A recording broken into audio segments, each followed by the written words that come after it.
2026 మే మాసంలో వృషభ రాశి వారి యొక్క మాస ఫలితాలు. ఈ వృషభ రాశి వారికి 5 గ్రహాలు అనుకూలంగా సంచరిస్తున్న ఈ మే మాసంలో సప్తమ వ్యయాధిపతి అయినటువంటి ఈ కుజుడు మే నెల 11 వరకు లాభములో మీనరాశిలో సంచరించడం వల్ల జీవిత భాగస్వామి సహకారం బాగుంటుంది. రియల్ ఎస్టేట్ రంగంలో పనిచేసే వారికి అనుకూల వాతావరణం కనిపిస్తుంది. భూములు కొనుగోలు కానీ వాహన కొనుగోలు కానీ మీకు లాభదాయకంగా ఉంటాయి. ఈ మాసంలో అష్టమ లాభాధిపతి అయినటువంటి గురువు ఈ నెలంతా కూడా ద్వితీయంలో మిథున రాశిలో సంచరించడం వల్ల మీ మాటకు విలువ పెరుగుతుంది. విద్యార్థులకు మంచి ఫలితాలు వస్తాయి. జన సంబంధాలు పెరుగుతాయి. సంతోషకర వాతావరణాన్ని చవిచూస్తారు. జన్మరాశ్యాధిపతి షష్టమాధిపతి అయినటువంటి శుక్రుడు ఈ నెలంతా కూడా జన్మరాశిలో వృషభ రాశిలోను ద్వితీయంలో అనగా మిథున రాశిలో సంచరించడం వల్ల కాస్త పోటీ ప్రపంచంలో మీదైనటువంటి శైలిలో మీరు విజయాలను సాధించుకుంటారు. సృజన సహకారంతో కలిసి విందు వినోదాల్లో పాల్గొంటారు. కుటుంబ సౌఖ్యాన్ని కూడా అందుకుంటారు. భాగ్య దశమాధిపతి అయినటువంటి శని భగవానుడు ఈ నెలంతా కూడా లాభంలో మీనరాశిలో సంచరిస్తున్నాడు. వృత్తి ఉద్యోగ వ్యాపారాల్లో మంచి అభివృద్ధిని సాధిస్తారు. పనివారి సహకారం బాగుంటుంది. వ్యవసాయదారులైనటువంటి రైతులకు మంచి ఫలితాలు రావడానికి అవకాశం ఉంటుంది. శని భగవానుడు లాభములో సంచరిస్తూ మీకు అనుకూల ఫలితాలని అందిస్తుండగా ఇక దశమ భావంలో కుంభరాశిలో రాహువు కూడా మీకు మిశ్రమ ఫలితాలను అందిస్తాడు. వృత్తి ఉద్యోగ వ్యాపారాల్లో అభివృద్ధిని, పెద్దల యొక్క సహకారాన్ని మీకు అందించే వాతావరణం, విదేశీ వ్యవహారాలు అనుకూలంగా ఉండే పరిస్థితి మీకు కనిపిస్తుంది. 2026 మే నెలలో ఈ వృషభ రాశి వారికి కుజుడు, గురువు, శుక్రుడు, శని, రాహు 5 గ్రహాలు అనుకూలంగా సంచరిస్తూ ఎక్కువ సుఫలితాలను అందిస్తున్నాయి.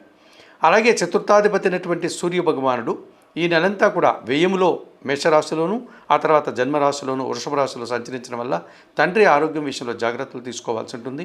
అధికారులతో మనస్పర్ధలు రావడానికి అవకాశం ఉంటుంది.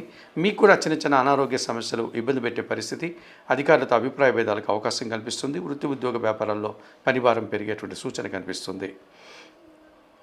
ద్వితీయ పంచమాధిపతి అయినటువంటి బుధుడు ఈ నెలంతా కూడా వ్యయములో అనగా మేషరాశిలోను జన్మరాశిలో అనగా వృషభ రాశిలో సంచరించడం వల్ల మీకు కొన్ని సందర్భాల్లో వ్యాపారపరమైనటువంటి విషయాలు కాస్త ప్రతికూలంగా ఉంటాయి.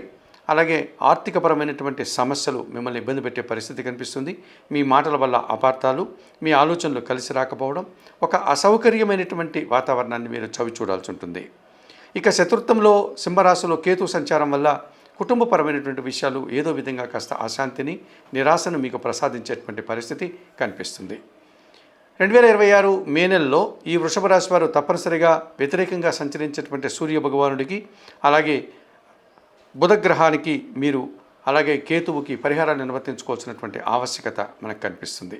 2026 మే నెలలో తప్పనిసరిగా ఈ వృషభ రాశి వారు చతుర్థ కేతు దోషం నుంచి బయటపడడానికి గణపతి ఆరాధన చేయండి. గణేశ స్వామిని సందర్శించండి. గణేశాష్టకం చదువుకోండి. కొన్ని ఉలవలను బాగా ఉడికించి బెల్లం పొడితో కలిపి గోవులకు ఆహారంగా దానం చేయండి. వ్యయములో బుధ సంచారం ఉంది కనుక తప్పనిసరిగా మీరు సీతారామచంద్రమూర్తి ఆలయానికి కానీ లక్ష్మీ నరసింహస్వామి ఆలయానికి కానీ బుధవారం రోజు వెళ్ళి తులసి ఆకుల మాలను సమర్పించి స్వామివారికి ధూపదీప నైవేద్యాలతో పూజాది కార్యక్రమాలు, అర్చనాది కార్యక్రమాలు నిర్వర్తించండి.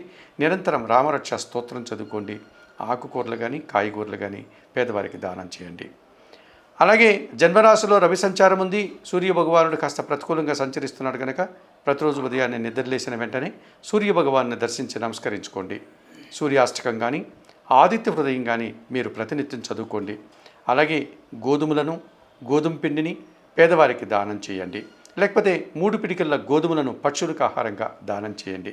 ఈ 2026 మే నెలలో వృషభ రాశి వారు తప్పనిసరిగా గణపతి ఆరాధన చేస్తూ సీతారామచంద్రమూర్తి ఆలయానికి కానీ లక్ష్మీ నరసింహస్వామి ఆలయానికి కానీ వెళ్ళి స్వామివారిని దర్శించుకోవడం, నిత్య సూర్యారాధన చేసుకోవడం వల్ల ఈ 2026 మే మాసంలో మరింతగా మంచి ఫలితాలను పొందగలుగుతారు.